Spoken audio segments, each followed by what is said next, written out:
নিপুণ দক্ষতায় পা দিয়েই সব কাজ করেন ববিতা আক্তার পাপিয়া।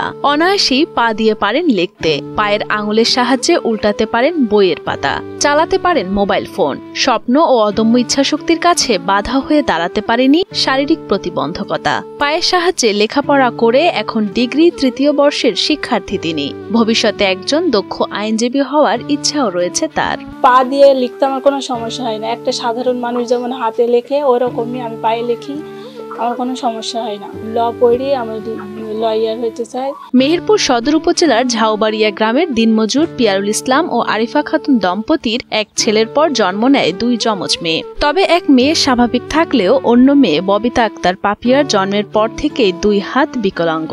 সে সময় পাপিয়াকে নিয়ে দুশ্চিন্তায় পড়ে যায় তার দরিদ্র পরিবারটি। আমার ওই 2টো বাচ্চা হইলে যখন ও প্রতিবন্ধী করলো তখন আমার মাথায় যেন একটা বোঝা চেপে গেল। ওই ম্যাডামের কথা শুনে ভর্তি করে দিলাম। ভর্তি করার পর আমার বাড়ি থেকেও অনেক ছেলেপিলে যায়, ওদের সাথে যা আশা করি ও নিজে ইচ্ছায় পা দিয়েই তখন ওই লেখাপড়া করতে নাকি।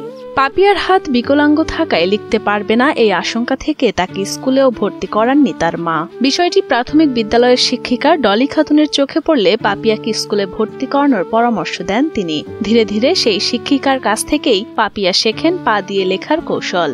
পরবর্তীতে পা দিয়ে লিখে কৃতিত্বের সাথে উত্তীর্ণ হন পিএসসি, জেএসসি, এসএসসি এবং এইচএসসি পরীক্ষায়।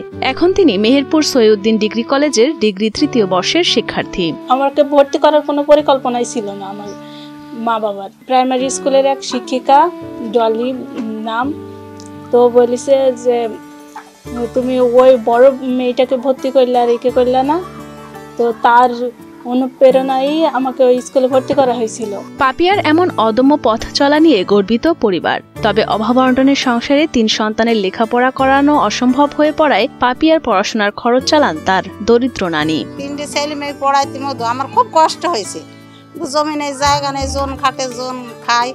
তো আমার মাও এক বেধবা, তার স্বামী নেই, পিতা নেই, পরের বাসায় কাজ করে আমার মেয়ের হেল্প করে। আর্থিক সমস্যার জন্য আমার অনেক বোনের অনেক স্বপ্ন পূরণ করতে পারি না। পাপিয়ার হাতের উন্নত চিকিৎসা ও লেখাপড়া শেষ করতে প্রয়োজন অর্থের। তাই সরকার ও বিত্তবানদের কাছ থেকে সহযোগিতা পেলে হাতের উন্নত চিকিৎসা সহ পাপিয়া লেখাপড়া সম্পন্ন করে আইনজীবী হওয়ার স্বপ্ন পূরণ করতে পারবেন বলে আশাবাদী প্রতিবেশী ও স্থানীয়রা। সমাজের যে সমস্ত বিত্তবান ব্যক্তি আছে তাকে যদি সহায়তা করে, তার আর্থিক দিক অত্যন্ত দুর্বল, তার পিতা যেটা আছে সেও অক্ষম এবং ভাই যারা আছে তারাও যে খুব সচ্ছল তা না। পাপিয়ার অদম্য ইচ্ছাশক্তি সমাজের অন্যান্য প্রতিবন্ধীদের জন্য অনুকরণীয় দৃষ্টান্ত বলে জানান সৈয়দুদ্দিন ডিগ্রি কলেজের অধ্যক্ষ মহসিন আলী আঙ্গুর। যখন বুঝতে পারছি তার বেতন ফ্রি, তার যাবতীয় ফ্রি করেছে এবং সে আরো উজ্জীবিত হয়েছে।